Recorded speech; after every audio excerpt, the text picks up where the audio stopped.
प्रिय दर्शकों, एक बार माता लक्ष्मी भगवान श्री हरि से पूछती हैं, हे प्रभु, मैं जानना चाहती हूँ कि क्या पृथ्वी लोक पर मनुष्यों को पूर्व जन्म का कर्ज भी चुकाना पड़ता है?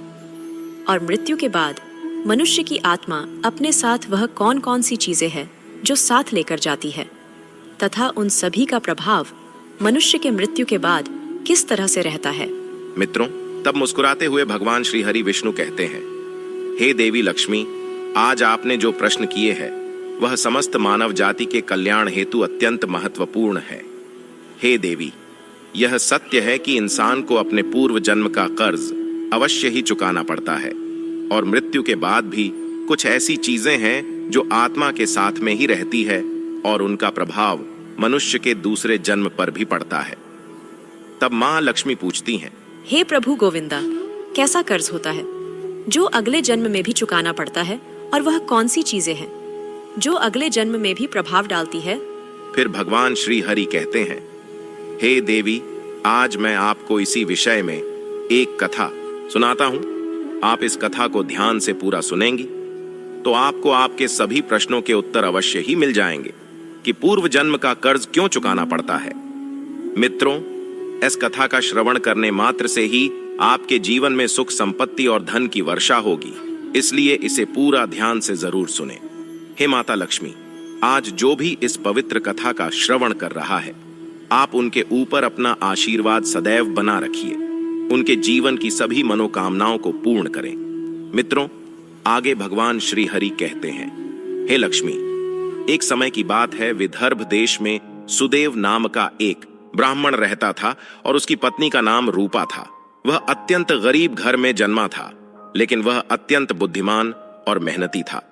जब वह निर्धन था तब उसे धन की अधिक लालसा नहीं थी, लेकिन अपनी मेहनत के जोर पर जैसे जैसे उसके पास धन का संग्रह होने लगा, तब वह दिन रात उस धन को बढ़ाने की चिंता में डूबा रहता। उसकी पत्नी रूपा भी धन की अत्यधिक लालची स्त्री थी। आप तो जानती ही है कि धन की तृष्णा ऐसी होती है जो बढ़ते धन के साथ साथ बढ़ती ही जाती है। सुदेव अब ऐसा सोचता था कि काश उसे कोई ऐसी युक्ति मिल जाए जिससे कुछ ही दिनों में धन में हजारों गुना बढ़ोतरी हो जाए। हे लक्ष्मी, पहले वह धन को चंचल और हाथ का मैल समझता था और कहता था, धन का क्या है, वह तो हमेशा आता जाता रहता है। लेकिन तब वह मूर्ख था। अब उसकी आंखें खुल गई थीं और वह धन का अत्यधिक संग्रह करने लगा। उस धन से दान धर्म आदि करने लगा तथा वह साधु और महंतों की सेवा में लगा था। पहले उसकी ईश्वर में बड़ी ही श्रद्धा थी, किंतु समय के साथ साथ धन के लालच की भड़कती हुई ज्वाला ने उनके अन्य सभी सद्गुणों को भी जला दिया। धन की लालसा ने उसकी अंतरात्मा को हमेशा के लिए नष्ट कर दिया। पहले जब भी सुदेव के द्वार पर कोई साधु महात्मा आते तो उसका मुख फूलों की तरह खिल उठता था, परंतु अब आदर सत्कार के समय मुख पर निराशा और मायूसी ही रहती है। मित्रों, भगवान श्री हरि कहते हैं, हे लक्ष्मी, एक बार की बात है, संध्या का समय था। सुदेव के द्वार पर एक साधु आकर रुका और बोला, हे पुत्र, मैं एक यात्री हूं और आगे हरिद्वार को जाना है। आज की रात बिताने के लिए साधु को स्थान मिल जाए तो अच्छा होगा। मैं बड़ी ही आशा से आपके द्वार पर आया हूं। उस साधु का मुख संतोष की मूर्ति था, आंखों में अमृत और मुंह में शहद सी मिठास, जिस कारण से सुदेव का हृदय भक्ति भाव से भर गया और वह उन्हें प्रणाम करते हुए बोला, जरूर महात्मा, आपकी सेवा करना तो मेरा परम धर्मम है। तब वे साधु मुस्कुराते हुए कहते हैं, बेटा, आजकल के समय में तुम्हारे जैसे भक्ति भाव वाले पुरुष कहीं विरल ही मिलते हैं। इस संसार से धर्म का भाव ही जैसे उठ गया है। इस प्रकार से साधु के मुख से अपनी प्रशंसा सुनकर सुदेव का हृदय खिल उठा। उसको ऐसा प्रतीत हुआ मानो उन्हें स्वर्ग में ही स्थान मिल गया हो।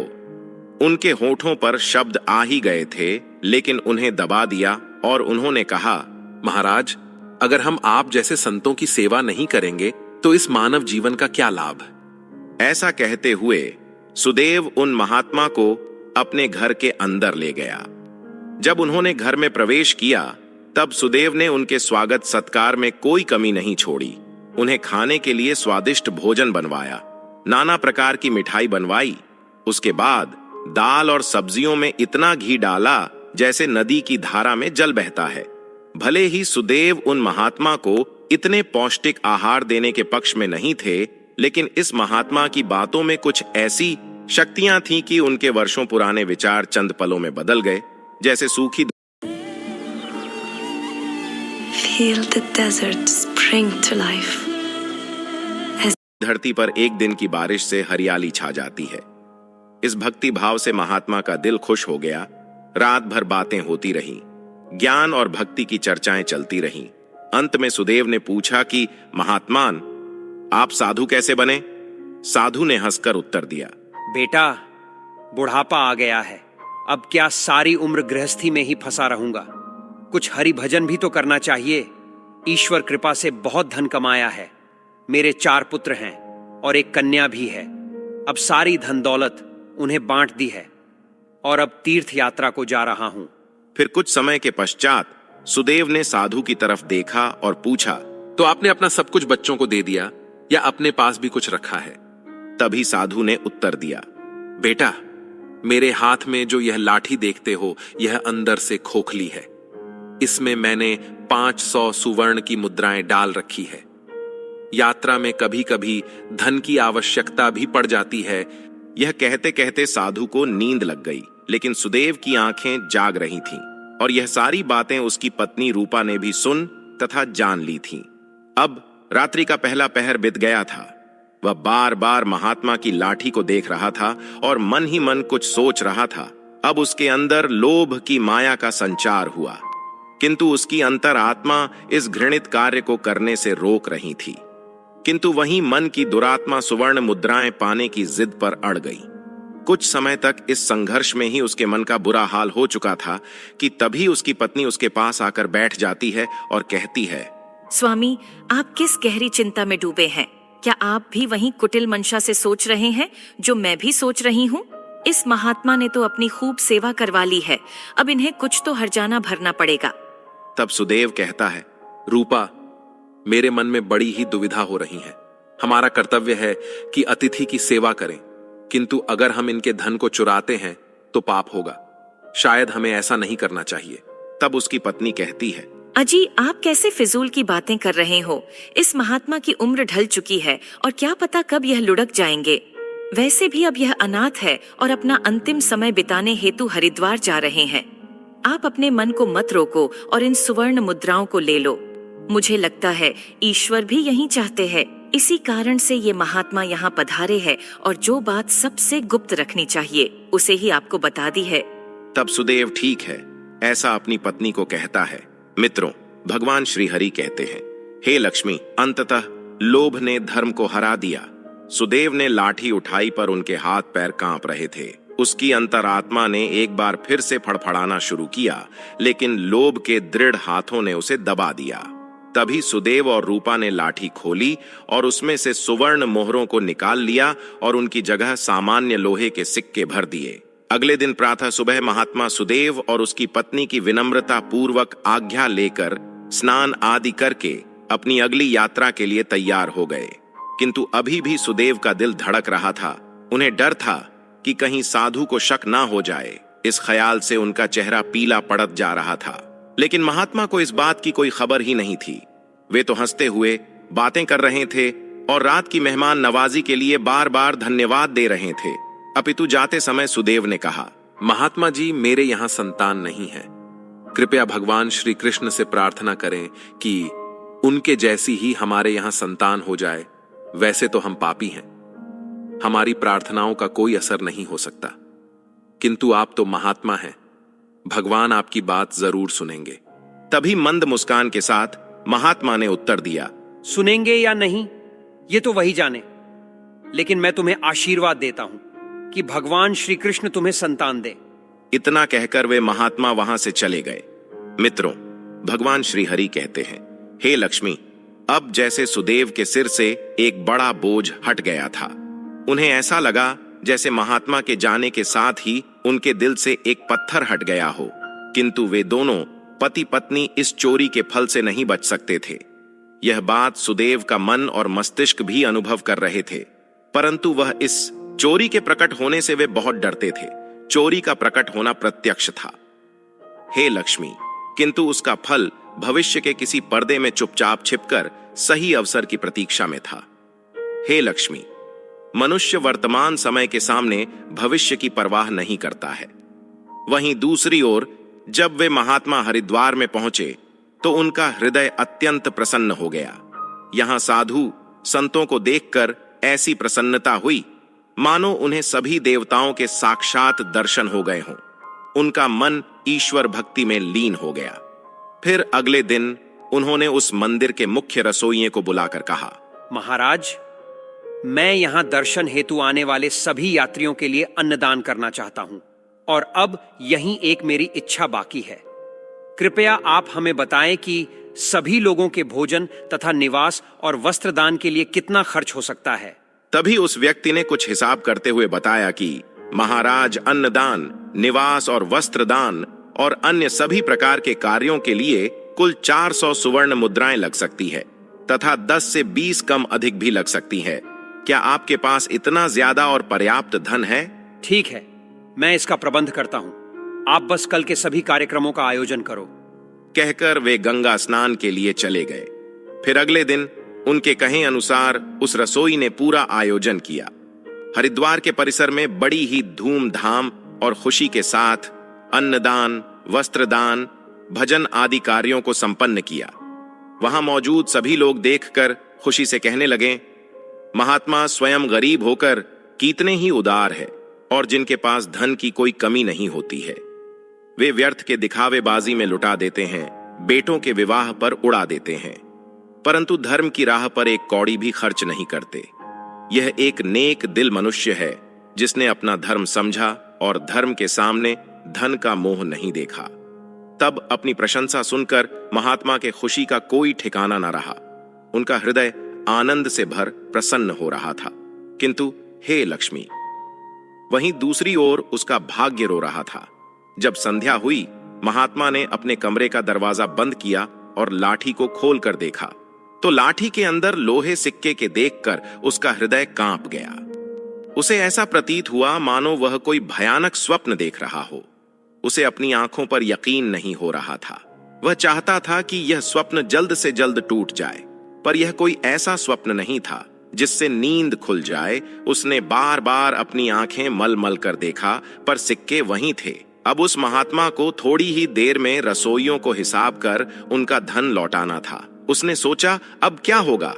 अपमान की छवि उसकी आंखों के सामने खींच गई और कहने लगा, हे प्रभु, आप मुझे क्षमा करें। और महात्मा कांपते हुए खड़े हो गए। उन्हें अपमान का ख्याल अपमान से भी ज्यादा डरावना लग रहा था। अब उनमें इसे सहन करने की शक्ति नहीं थी। वे कुछ देर तक सोचते रहे और उन्होंने अचानक से दरवाजा बंद कर दिया और साथ ही उम्मीदों के द्वार भी बंद हो गए। महात्मा ने चारपाई की रस्सियों को निकाला और उन्हें छत से लटका दिया। अब मौत दरवाजे पर खड़ी थी कि तभी महात्मा की अंतरात्मा ने उपदेश दिया, दिमाग ने भी सलाह दी कि यह तुम क्या कर रहे हो? आत्महत्या सबसे बड़ा निंदनीय कर्म है, ऐसा मत करो। पर निराशा ने हर तरफ से हरा कर रख दिया। महात्मा का चेहरा मृत व्यक्ति की तरह सफेद पड़ गया था। तब उसने चारपाई पर खड़े होकर अपनी गर्दन में फंदा डाला और कांपते हुए पैरों से चारपाई को ठोकर मार दी। वह महात्मा फांसी पर झूल गया और उसकी मौत हो गई। जहां सुबह बहुत सुखपूर्वक शांत थी, लेकिन किससे पता था कि शाम इतनी दुखद होगी। कुछ ही समय बाद यह घटना का चारों ओर बोलबाला हुआ। यह सब देखकर उस रसोई ने ही महात्मा का अंतिम संस्कार किया और फिर से भगवान का नाम लेकर अपने काम में लग गया। मित्रों, भगवान श्री हरि कहते हैं, हे लक्ष्मी, वे महात्मा तो मर गए, लेकिन उनका आशीर्वाद अभी भी जीवित था। 1 साल के भीतर ही चोर ब्राह्मण सुदेव के घर में एक पुत्र का जन्म हुआ। इस अवसर पर सुदेव ऐसे प्रसन्न थे मानो सारे संसार का धन उसे मिल गया हो। अब तो अंधेरे घर में प्रकाश छा गया था। उनके पैर धरती पर ना पड़ते थे। उसने बालक का नामकरण संस्कार बड़ी ही धूमधाम से किया। इस उत्सव के अवसर पर एक नगर भोज दिया गया। उस दिन सुदेव ने अपनी सारी जिंदगी की कंजूसी निकाल दी और धन को पानी की तरह बहाया और बालक का नाम आत्मदेव रखा गया। जैसे जैसे वह आयु में बढ़ता जाता, सुदेव की कामनाएं पल्ला पसार रही थीं। आत्मदेव बहुत ही सुशील और भगवान का उपासक बालक था। उसकी तीक्ष्ण बुद्धि देखकर आश्चर्य होता था। लोग कहते थे कि यह कुल का नाम बढ़ाएगा। सुदेव यह सुनकर फूले न समाते। उसकी शरारतों को और चंचलता को देखकर उनका प्यार और भी बढ़ता जाता था। इसी प्रकार 6 वर्ष बीत गए। आत्मदेव शिक्षा ग्रहण करने हेतु आश्रम में गया। वहां भी उसके गुणों का विकास होने लगा। वह हमेशा अपनी कक्षा में अव्वल आया करता था। सुदेव यह देखकर ईश्वर को धन्यवाद करता था, लेकिन कभी कभी जब उन्हें उस महात्मा के साथ अपने दुर्व्यवहार की याद आती तो उनके दिल में चुभन होती और उनकी आत्मा पर एक अनजाना सा डर छा जाता था। उन्हें बार बार अपने ऊपर गुस्सा आता था। वे अक्सर मन ही मन दुखी होते रहते और मन ही मन कहते कि मेरी बुद्धि कैसी खोटी थी, मैंने ऐसी मूर्खता क्यों की होगी। लेकिन बीता हुआ समय उनके हाथ में नहीं आ सकता था। उन्होंने सुवर्ण की 500 मोहरों को एक लाल वस्त्र में बांधकर संदूक में रख दिया और यह निश्चय किया कि वे उस महात्मा को वापस दे देंगे। फिर उन्होंने महात्मा की खोज शुरू कर दी। कई लोगों को भेजा, लेकिन वे उस महात्मा तक नहीं पहुंच सके। इतना समय बीत गया कि अब सुदेव उस घटना को भूल गए थे, परंतु वह सुवर्ण मुद्राएं अभी भी एक लाल वस्त्र में लिपटी हुई उसी संदूक में पड़ी थी। मित्रों, भगवान श्री हरि कहते हैं, हे लक्ष्मी, समय गुजरता गया और आत्मदेव अब 20 वर्ष के हो गए थे। साथ ही उसे एक बीमारी ने जकड़ा और आत्मदेव के इलाज में काफी धन का खर्च हो रहा था। फिर एक दिन अचानक सुदेव अपनी पत्नी रूपा और बेटे आत्मदेव के साथ हरिद्वार के लिए निकल पड़े। वहां पहुंचकर वे एक सराय में ठहरे। वहां सुदेव को पता चला कि उनके बेटे आत्मदेव का व्यवहार साधुओं जैसा हो रहा है। उनके अंदर वैराग्य आ रहा है। वह दिन रात साधुओं के डेरे में समय बिताता और जब भी किसी दीन दुखी या गरीब को देखता उसकी मदद करता था। इसे देखकर सुदेव बहुत परेशान होते थे, पर वे कुछ कर नहीं पाते थे। आत्मदेव उनकी इकलौती संतान थी। उसका मुख देखकर सुदेव का क्रोध शांत होता। वह बहुत सोचते थे, परंतु आत्मदेव के इस स्वभाव का कारण उन्हें समझ में नहीं आता था। फिर दूसरे दिन संध्या समय आत्मदेव भजन कर अपने सराय की तरफ लौट रहा था कि रास्ते में एक बूढ़ा आदमी उसे रोता हुआ मिला। तब आत्मदेव ने आश्चर्य से पूछा, भाई, रोते क्यों हो? तब वह बूढ़ा कहने लगा, बेटा क्या कहूं, कहते हुए लज्जा आती है। अगर तुम जानना ही चाहते हो तो सुनो। मैं गंगा जी में डूबकर अपना जीवन समाप्त करने जा रहा हूं, क्योंकि मुझे व्यापार में घाटा हुआ है और मेरे सिर पर बहुत सा कर्ज है। व्यापार में भी नुकसान हुआ है और कर्ज भी है। आत्मदेव कहता है, पर यह तो छोटी सी बात है। उस बूढ़े व्यक्ति ने अजीबो गरीब नजरों से आत्मदेव की ओर देखते हुए कहा, मुझे अपना कर्ज चुकाना है, नहीं तो मेरे पास आत्महत्या करने के अलावा कोई विकल्प ही नहीं है। तब आत्मदेव कुछ देर तक चुप रहे। यह मौन उस दुर्भाग्यशाली बूढ़े व्यक्ति के लिए एक उम्मीद बन रहा था। उनके आंसू थम गए और फिर आत्मदेव ने पूछा कि महाराज, आपको कितने धन की आवश्यकता है? कृपया आप हमें बताएं। मित्रों, जब इंसान निराश हताश होता है तब उसे हर कदम पर उम्मीद नजर आती है। उस बूढ़े व्यक्ति ने हिसाब लगाकर जवाब दिया और कहा कि मेरे सिर पर लगभग 500 सुवर्ण मुद्राओं का कर्ज है। आत्मदेव फिर से कुछ देर के लिए चुप रहे। फिर उन्होंने कहा, महाराज, आप चिंता मत करो। आप बस इसी गंगा के तट पर मेरी प्रतीक्षा करो। बस मैं अभी वापस आता हूँ। आपके लिए मैं कहीं से धन का संग्रह कर ले आता हूँ। तब बूढ़े आदमी ने कहा, बेटा, यहीं पास में ही मेरी एक धर्मशाला है, तुम वहीं आ जाओ। उसी समय आत्मदेव भागते हुए वापस सराय में आ पहुंचे। उस समय उसके हृदय में हलचल सी मची हुई थी। उसका चित्त व्याकुल था। वह चाहता था कि जितनी जल्दी हो सके बूढ़े बाबा का संकट दूर कर दें। उसे किसी दिव्य शक्ति ने विश्वास दिला दिया था कि इस बूढ़े बाबा की सहायता करना मेरा धर्म है। वह एक विशेष भावुकता के साथ अपने सराय पर पहुंचा। तब उसके माता और पिता दोनों कहीं बाहर गए हुए थे। अब आत्मदेव का रास्ता साफ हो गया था। उसने संदूक पर जो ताला लगा हुआ था उसे एक पत्थर से तोड़ दिया। फिर से संदूक को खंगालना शुरू कर दिया। निराशा ने अपनी जगह बना ली थी, लेकिन आशा ने बंधन बांध दिए थे। तभी अचानक आशा की एक किरण नजर आई। आत्मदेव के हाथ में वह लाल वस्त्र आ गया। उन्होंने उसे कांपते हाथों से खोला और उनका दिल कमल की तरह खिल उठा। उस रूमाल में पूरी 500 सुवर्ण मुद्राएं थीं। यह वही सोने की मुद्राएं थीं जिन्हें सुदेव ने कभी एक महात्मा से चुराया था। जब मुद्राओं की गिनती की तो वे पूरी 500 ही निकली। आत्मदेव का दिल प्रसन्नता से भर गया और उसने वह मुद्राएं अपनी जेब में डाली और वस्त्र को वापस संदूक में रख दिया तथा अति उत्साह के साथ उसी बूढ़े बाबा के पास जा पहुंचा और उन्हें वह मुद्राएं दी।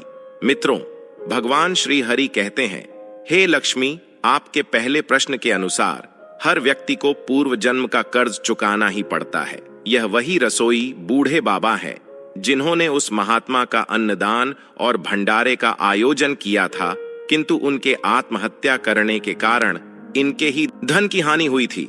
और आत्मदेव वही महात्मा है जो सुदेव के घर में जन्म लेकर अपना कर्जा चुकाकर मुक्त हुआ है। हे लक्ष्मी, अब आगे सुनो। होनी को कुछ और ही मंजूर था।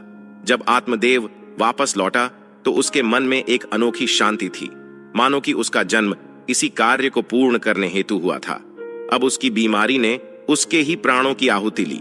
वहीं जब दूसरे दिन सुबह यह बात सुदेव और रूपा को पता चली कि उनका पुत्र मृत्यु को प्राप्त हो चुका है, इस दुख के कारण उनका हृदय अत्यंत पीड़ा से भर गया और निराशा के साथ उन्होंने भी अपने प्राणों को त्याग दिया। जब उन तीनों की मृत्यु हुए तो उसी रसोई ने उनका अंतिम संस्कार किया। हे लक्ष्मी, जब उन तीनों की आत्माओं को यमराज के दरबार में लाया गया तब यमराज ने आत्मदेव को स्वर्ग में भेज दिया। वहीं दूसरी ओर ब्राह्मण सुदेव और उसकी पत्नी रूपा को घोर नरक में डाल दिया गया। तत्पश्चात उन दोनों को ही अपाहिज बनाकर धरती लोक पर कुत्ते के रूप में जन्म लेकर वापस भेज दिया। जो भी मनुष्य अपने जीवन में कर्ज नहीं चूकते हैं उन्हें जन्म जन्मांतर तक कष्ट भोगने पड़ते हैं।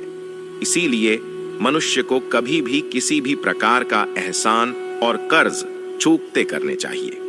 मित्रों, भगवान श्री हरि कहते हैं, हे लक्ष्मी, आपके दूसरे प्रश्न के अनुसार मृत्यु के पश्चात भी 5 ऐसी चीजें हैं जो शरीर का साथ नहीं छोड़ती हैं और मृत्यु के पश्चात भी उस आत्मा के साथ ही रह जाती है।